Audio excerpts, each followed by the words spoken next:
Mesdames et messieurs, bonsoir. Vous êtes les bienvenus dans ce journal dont voici le sommaire. Après le vote du 22 mars, l'heure est à la proclamation des résultats. Au niveau du scrutin législatif, la grande inconnue reste la liste nationale. 76 sièges à partager, mais comment se fait le calcul? Élément de réponse dans un instant.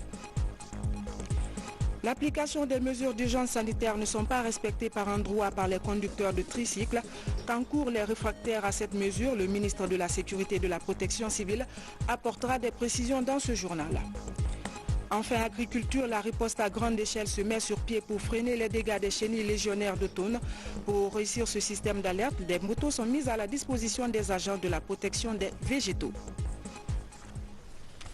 Bonsoir à tous. Élections législatives. Après la proclamation des résultats, l'heure est au calcul. Les différentes listes cherchent à connaître le nombre de sièges obtenus. Cela commence d'abord par la maîtrise du quotient électoral. Le point avec Makemedozo. Dans les élections législatives, le quotient électoral est l'élément du calcul utilisé dans le cadre des élections proportionnelles. L'attribution des sièges se fait selon la règle de la représentation sur la liste nationale. Amadou Maka Diallo est un expert en calcul électoral. Le quotient électoral s'obtient en appliquant la formule suivante. Pour la liste nationale, nous savons que chaque parti politique a présenté une liste de 76 candidats. Donc il y a 76 sièges à pourvoir. Donc il faut qu'on détermine d'abord, dans un premier temps, qu'on ait le nombre de suffrages valablement exprimés pour l'ensemble du territoire national. Une fois qu'on a le nombre de suffrages valablement exprimés, on divise ce nombre de suffrages par le nombre de sièges à pourvoir. C'est ce qui nous donne le quotient électoral. Maintenant, à chaque fois qu'une liste de candidats a l'équivalent du quotient électoral, ça correspond à un siège à l'Assemblée nationale. C'est pour cela qu'on dit proportionnel. Donc on recueille maintenant les suffrages obtenus par chaque liste de candidats, on divise par le quotient électoral pour connaître le nombre de sièges obtenus par chaque liste de candidats. Les nombres qui viennent après la virgule sont appelés en termes électoraux le plus fort reste. Au cas où deux ou plusieurs listes de candidatures sont à égalité parfaite, le plus âgé des candidats est prioritaire. Les chiffres qui sont après la virgule, ceux qui ont les chiffres après la virgule qui sont plus élevés, c'est eux qu'on recueille pour savoir combien de sièges restent à pouvoir. Donc le reste des sièges, on donne à ceux qui ont des chiffres les plus élevés après la virgule. S'il y a égalité entre les plus forts restes, là on voit celui qui est le plus âgé. Puisque c'est à l'Assemblée, c'est la sagesse qui prévaut ici, c'est ce que la loi dit, le plus âgé, c'est à lui qu'on attribue le siège. Pour le scrutin uninominal majoritaire à un tour, c'est plus simple. Le candidat qui a le plus grand nombre de voix l'emporte. Santé, l'actualité, c'est le Covid-19. La Guinée enregistre de nouveaux cas. Le bilan est passé à 9 cas. Ils sont tous suivis au centre de traitement épidémiologique de Nonga. Ce matin, des membres de l'Agence nationale de santé sanitaire étaient devant la presse. La conférence a porté sur la gestion de ces cas et la réorganisation de la riposte. Adiatou Bari. Sur le plan épidémiologique du coronavirus, la Guinée est aujourd'hui au stade 2. La courbe de nouvelles infections est portée à partir de ce matin à 9 cas confirmés du Covid-19, dont un patient déjà guéri de la pathologie infectieuse. Autour des cas confirmés, 1100 cas contacts sont recensés par l'Agence nationale de sécurité sanitaire. Cependant, le suivi médical de la moitié des personnes contacts fait défaut, d'où la crainte d'une infection communautaire du Covid-19. Permettez-moi de vous donner certaines indications de nos menaces. 1. On a déjà dans notre pays 9 cas importés du Covid-2019. Et à ce jour, on a plus de 1100 contacts à suivre, parmi lesquels le tiers sont des contacts des cas positifs, dont la liste va s'allonger à partir des 4 derniers cas confirmés de 48 heures qui ont passé. Donc vous allez voir, le taux de suivi des contacts est à 70%. Donc on a plus de 300 personnes qui ne répondent pas à l'appel du suivi. Est-ce que ça ne va pas naître le cas communautaire à partir d'eux? Parce qu'ils ne répondent pas à l'appel. Dans la prise en charge médicale des patients porteurs de coronavirus, la Guinée veut expérimenter de nouveaux protocoles thérapeutiques. Il s'agit d'un éventuel essai de la chloroquine dans la prise en charge des patients dont l'état clinique est jugé grave. La chloroquine a été utilisée jusqu'à présent chez des patients hospitalisés, souvent graves, sur des bases empiriques, c'est-à-dire que le sens clinique des médecins leur a fait penser que peut-être, étant donné qu'il y a eu une efficacité au laboratoire, cette efficacité pourrait être transférée dans un effet clinique. Nous avons réquisitionné le stock, certains stocks de chloroquine qui existaient sur le marché. Bien sûr, il y a beaucoup de tensions dessus actuellement, afin que nous puissions réserver aux catégories, c'est-à-dire les cas graves, les cas où la famille et l'intéressé est d'accord pour qu'on utilise. Je lance un appel. L'utilisation de la chloroquine par automédication, comme il vient de dire, n'est pas conseillée dans le cas de Covid-19. Parce que si tu n'utilises pas en fonction des posologies recommandées par ceux qui ont fait la recherche, donc tu te donnes une autosatisfaction que tu es protégé par le médicament alors que tu n'as pas pris la posologie recommandée. Avec la tendance épidémiologique du Covid-19 en Guinée, l'extension du centre de traitement de Nongo est l'une des priorités. Avant le début des travaux, les malades hospitalisés seront transférés au CHU d'Onga pour poursuivre leur traitement médical. Dans le projet d'extension du centre, 100 lits d'hospitalisation supplémentaires et des unités de soins intensifs sont prévus. L'autre stratégie envisagée par l'Agence nationale de sécurité sanitaire est la réactivation des centres de traitement épidémiologique au niveau préfectoral pour des éventuels cas de coronavirus. Et pour éradiquer la maladie, des dispositions ont été annoncées par le chef de l'État. Ces mesures s'appliquent aussi aux conducteurs de tricycles.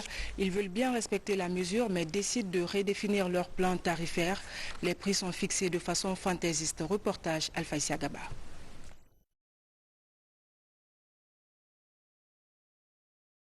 C'est désormais officiel, 2 passagers par tricycle. Conséquence, chaque conducteur fixe le tarif qui lui convient, 3 000 pour certains et 5 000 francs pour d'autres contre 2 000 francs guinéens initialement prévus par tronçon. Nous les tricyclistes, nous prenons les 2 passagers, nous ne retrouvons pas à gagner le prix de nos carburants, en plus forte raison les recettes journalières. 10 000 francs, Lambanya Hamdallah, 10 000 francs. Nous avons vraiment souffert. Les conducteurs de ces tricycles nous ont dit que l'Ambagne Hamdallah c'est 10 000. Nous souffrons vraiment. Contraints d'utiliser ces tricycles à cause de leur rapidité dans le trafic routier à Conakry, les citoyens, tout comme les conducteurs et le syndicat des transporteurs, sont conscients de l'excès des tarifs, mais privilégient les raisons de santé. C'est cher le transport. D'habitude, on payait 5 000 francs de Lambaye à Madina. Et maintenant, avec cette question de coronavirus, nous sommes obligés de payer 10 000 francs pour aller à Madina. Cela vient encore durcir les conditions de vie de la population que nous sommes. Deux roues sont aussi concernés par les mesures d'urgence sanitaire. Un seul passager, pas plus. Sur le terrain, les surcharges sont moins visibles, même si certains tentent toujours de violer les principes. En dépit du mauvais comportement de certains usagers de la route, les agents de la police routière veillent au respect strict des règles établies par les pouvoirs publics. Les mesures sont strictement appliquées, strictement appliquées. Dès que le décret est sorti, monsieur le directeur central de la sécurité routière a donné les instructions fermes par rapport à l'application de ce décret. Il y a des petits brebis galeuses qui sont parmi nous, même parmi les hommes ça existe. Donc, ceci-là, au fur et à mesure qu'on progresse, on cherche à les réprimer.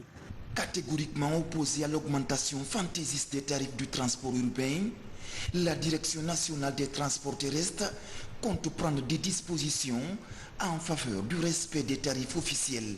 Mais en attendant ces dispositions, les conducteurs de tricycle avec leurs tarifs fantaisistes règnent à mettre dans la circulation routière sous l'œil impuissant des passagers.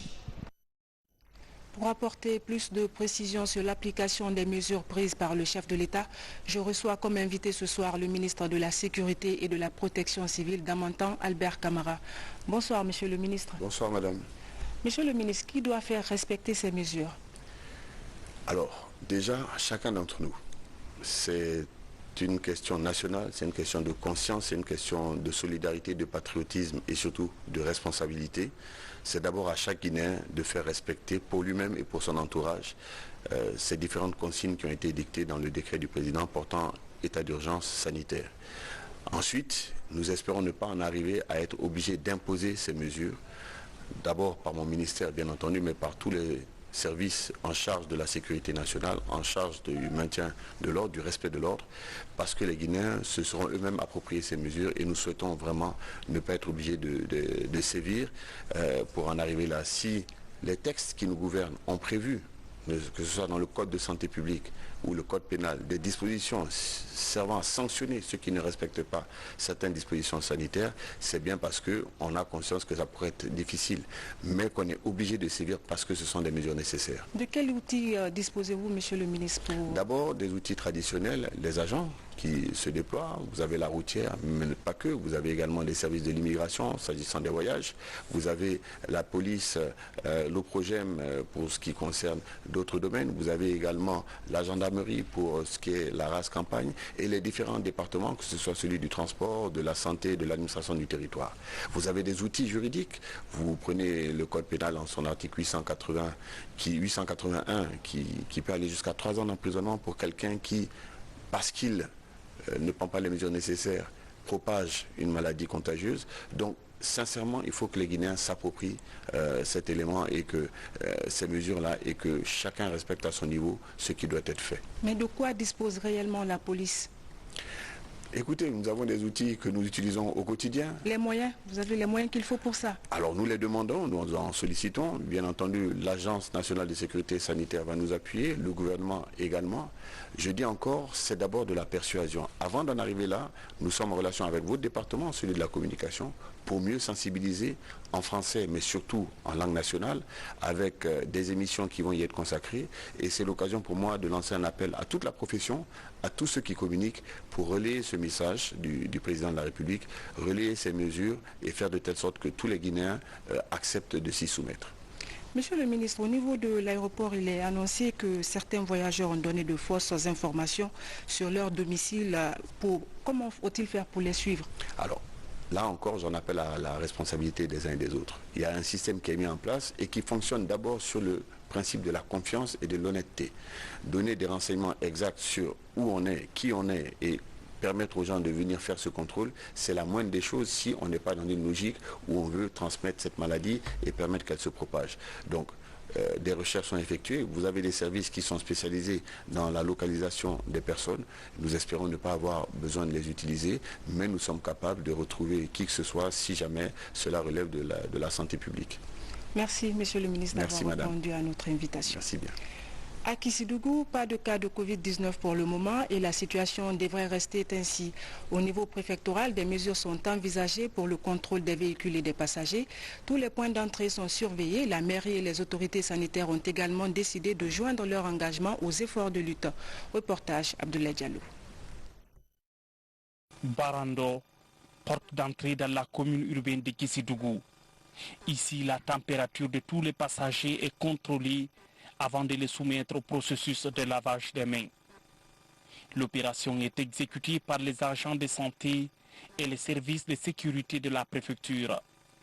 Cette mesure est l'une des stratégies imposées par la direction préfectorale de santé pour empêcher l'introduction du coronavirus à Kissidougou. Il y a la voie du côté de Kekedou, du côté de Farana et Kankan, qui sont les principales voies d'entrée dans la préfecture de Kissidougou. Nous avons jugé nécessaire, dans le cadre de la lutte contre l'épidémie du coronavirus, d'éviter la contamination et surtout qu'il y ait des cas dans cette préfecture. C'est pourquoi nous avons, au niveau des voies d'accès, mis des équipes pour non seulement contrôler la température, et également on a mis des kits de lavage des mains pour les passagers qui rentrent des différentes localités. En 2014, la préfecture de Kissidougou était l'une des zones touchées par le virus Ebola. Déjà, elle dispose aujourd'hui d'un centre de traitement des épidémies. Fort de cette expérience dans la lutte contre les épidémies, les agents de santé mettent les bouchées doubles pour mener la campagne de sensibilisation. Le centre répond déjà et il y a des personnes formées en la matière.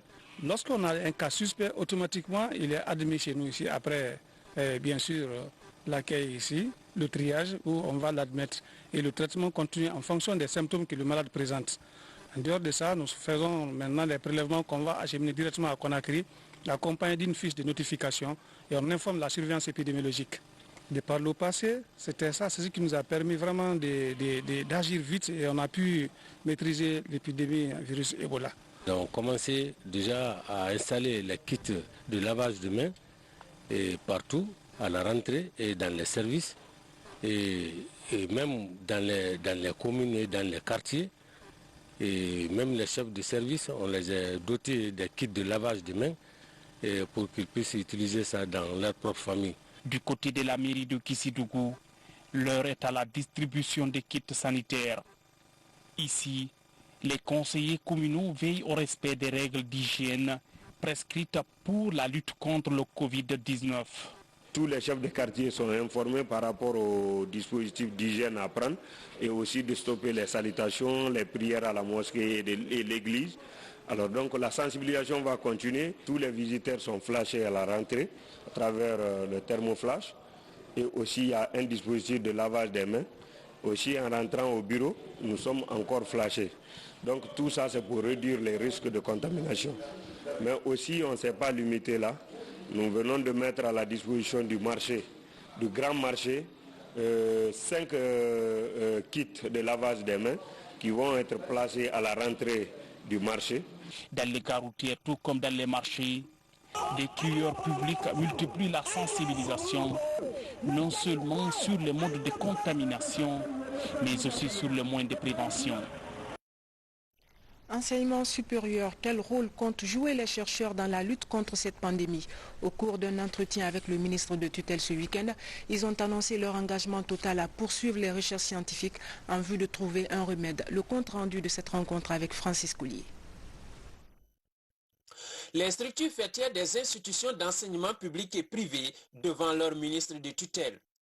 Le président de la conférence des recteurs et directeurs généraux CRDG et la présidente de la chambre représentative de l'enseignement supérieur CRESUP échangent sur l'implication des universités dans la lutte contre le coronavirus.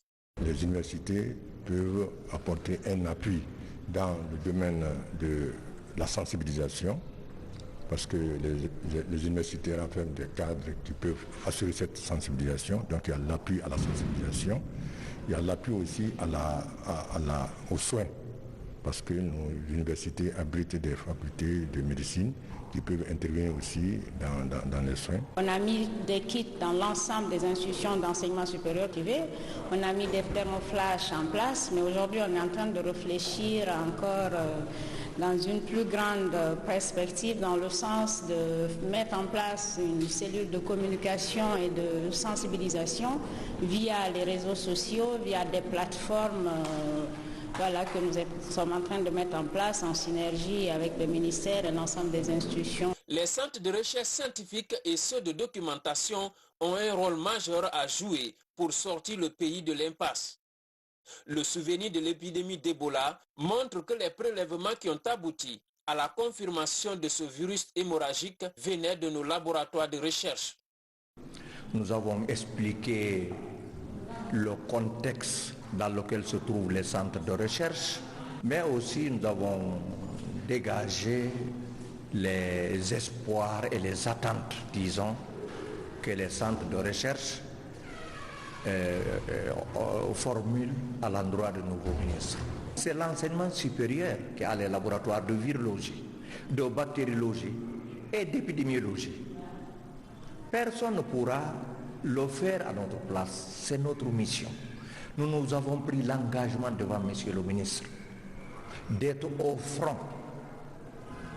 pour l'anéantissement à court terme de ce nouveau virus. L'Académie des sciences de Guinée, créée il y a seulement un an, devra travailler à la coordination des questions scientifiques. Cette structure de veille s'associe à la lutte contre le Covid-19. Le chemin est encore certainement long, mais nos scientifiques devront s'impliquer dans cette course, parce que c'est une course contre la montre. L'Académie se réunit, les collèges de l'Académie se retrouvent de façon régulière pour faire le point de la situation par rapport aux nouvelles de par le monde, par rapport aux acquis et par rapport à la possibilité de notre pays pour y faire face également. Même si les institutions d'enseignement restent pour le moment fermées, la lutte s'intensifie avec espoir de voir la réouverture des écoles et universités dans les semaines qui suivent. D'autres informations en plus bref traitées sous forme de télégramme, images et commentaires avec Aboubakar Junior Kamara. Les jeunes passent par la nouvelle technologie de l'information et de la communication pour lutter efficacement contre le Covid-19 en Guinée. Corona Ntondi est une plateforme créée sur Facebook afin de véhiculer des messages d'information et de sensibilisation sur les méthodes de prévention de cette pandémie du moment.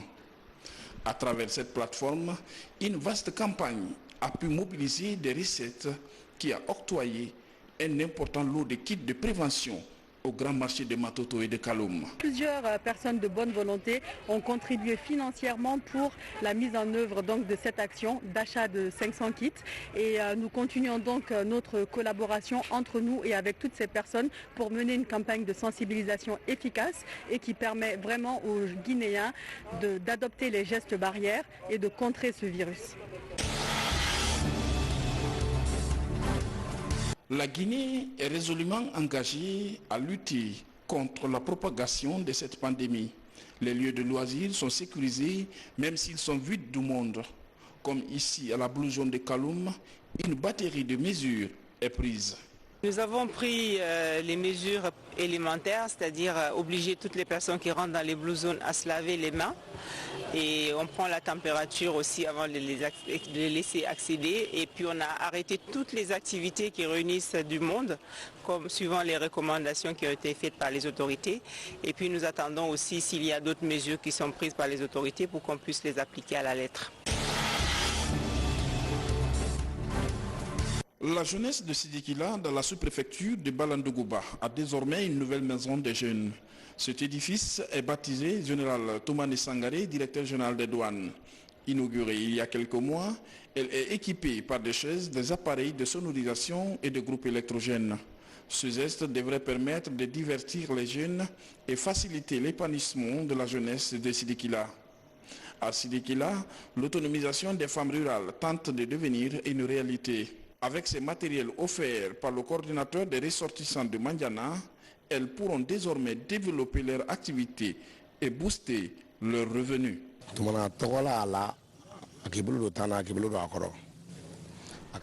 Lorsque nous avons attribué le nom de cette maison des jeunes au général Toumani Sangaré, il a tout de suite accepté et nous a promis de l'équiper. Aujourd'hui, c'est chose faite. Nous le remercions beaucoup.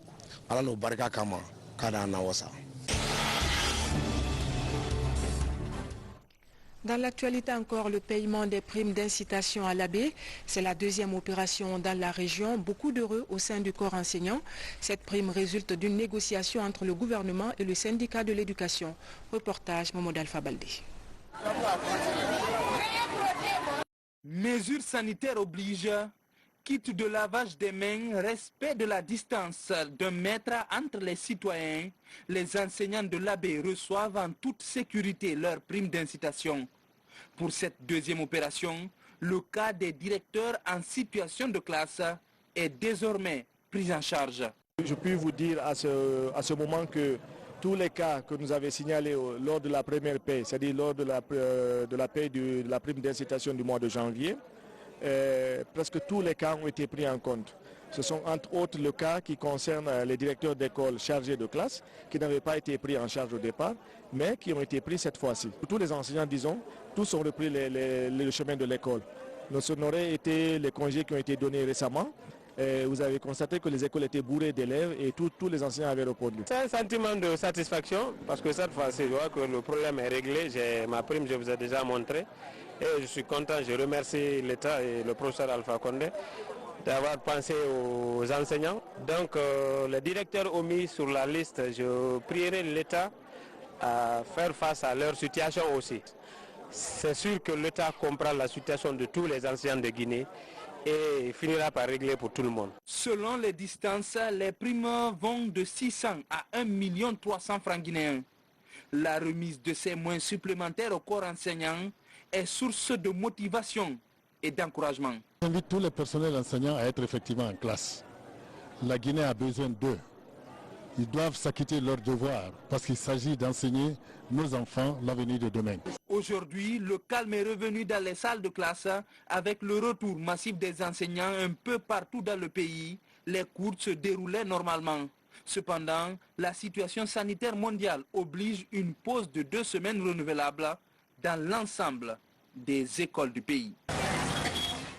Manger sain, c'est bien possible. Le laboratoire de l'Office national de contrôle qualité se dote de nouveaux équipements.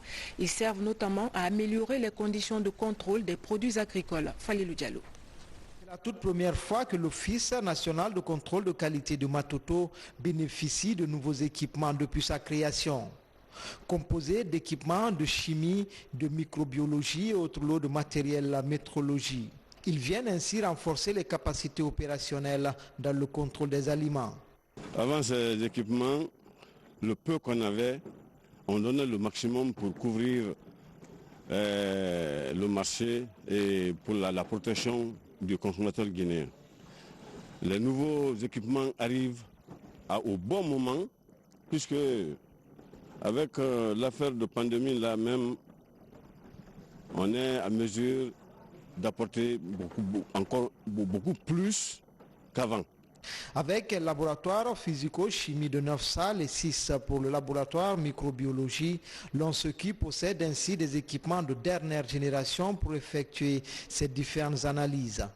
Un exercice qui va permettre d'éliminer les aliments impropres à la consommation. Avant, pour la recherche des différentes espèces, on était obligé de fermer d'autres, c'est-à-dire recycler. On travaille, on recherche une bactérie aujourd'hui, l'autre là, on remet ça à demain pour pouvoir réutiliser le même incubateur. Mais si nous avons des différents incubateurs sur place, on n'a pas besoin de la journée de la recherche. À travers cette action, le ministère du Commerce entend améliorer les capacités de contrôle de ce centre stratégique dans la politique commerciale en Guinée. Ces équipements un premier lot d'équipements est livré aujourd'hui, un deuxième lot sera livré vers le 5 du mois prochain et un dossier d'appel d'offres est en cours de finalisation pour le complément d'équipements exprimés en fonction des besoins du marché et nous pensons que d'ici 3 mois au maximum, le laboratoire aura été équipé totalement et pourra être fonctionnel. Ce premier lot d'équipements constitue la première phase d'une vaste opération qui devrait s'achever par la formation des nouvelles recrues pour l'exploitation de ces nouveaux équipements. On termine avec cette riposte à grande échelle qui se met sur pied avec l'appui de la FAO pour freiner les dégâts des chenilles légionnaires d'automne. Pour réussir ce système d'alerte précoce, en plus de l'utilisation des nouvelles technologies, des motos tout-terrain sont mises à la disposition des agents de la protection des végétaux du ministère de l'Agriculture. Reportage Fodé Camara. Voilà. Il faut que le directeur monte sur la moto. 25 motos tout-terrain pour faciliter la mobilité des agents de la protection des végétaux du ministère de l'Agriculture. À ces moyens de locomotion viennent s'ajouter 2500 pièges à phéromones et 300 smartphones. Ce coup de pouce de la FAO et de la BAD vise à redynamiser la lutte contre la chenille légionnaire d'automne, un nuisible très vorace qui détruit des milliers d'hectares de maïs. Cela vraiment souligne encore la nécessité de mettre à disposition ce matériel qui vient vraiment compléter le paquet antérieur qui a été donné, qui est consistant, qui est un total de 300 smartphones, non des moindres, qui ont vraiment les capacités techniques requises pour pouvoir supporter l'application FAMUSE, qui est une application informatique Android développée par la FAO et qui permet vraiment à un temps record et de manière actualisée de pouvoir prendre les données de prospection et de surveillance des pièges à phéromones qui sont repartis sur tout le territoire, un total de 2500 pièges à phéromones, et qui permettra directement vraiment de faire le suivi, la surveillance et l'alerte précoce de la chenille légionnaire. En plus de la mise en place du système de surveillance et d'alerte précoce, pour aider les ménages ruraux affectés à se relever, cette assistance d'urgence a mis à la disposition des exploitations agricoles près d'une centaine de tonnes de fertilisants, sans oublier des semences de maïs et de cultures maraîchères. C'est pour contrer l'impact de ces dégâts que la FAO a mis en place les projets d'assistance d'urgence pour la lutte contre la chenille légionnaire d'automne, projet financé par la Banque africaine de développement à hauteur de 1 million de dollars américains. Les projets que vous avez coordonnés avec les services agricoles pour la caractérisation des bas-fonds et récemment sur les statistiques agricoles ont donné des résultats significatifs pour une meilleure connaissance des zones agricoles humides en Guinée forestière. Et le recensement des populations rurales et les enquêtes agricoles qui suivent vont permettre d'avoir des données fiables pour les programmes économiques de la Guinée. Cet appui de la FAO fait d'une pierre deux coups. Ce lot d'équipements informatiques vient bonifier le projet d'assistance technique pour l'amélioration de la sécurité alimentaire et la lutte contre la pauvreté. Une synergie d'action contre la faim, fruit du partenariat entre la Guinée, la FAO et le royaume chérifien. Mesdames et messieurs, c'est la fin de ce journal. Je vous remercie de votre aimable attention. Excellente soirée en compagnie de nos programmes. Prenez soin de vous. Bonsoir et à demain.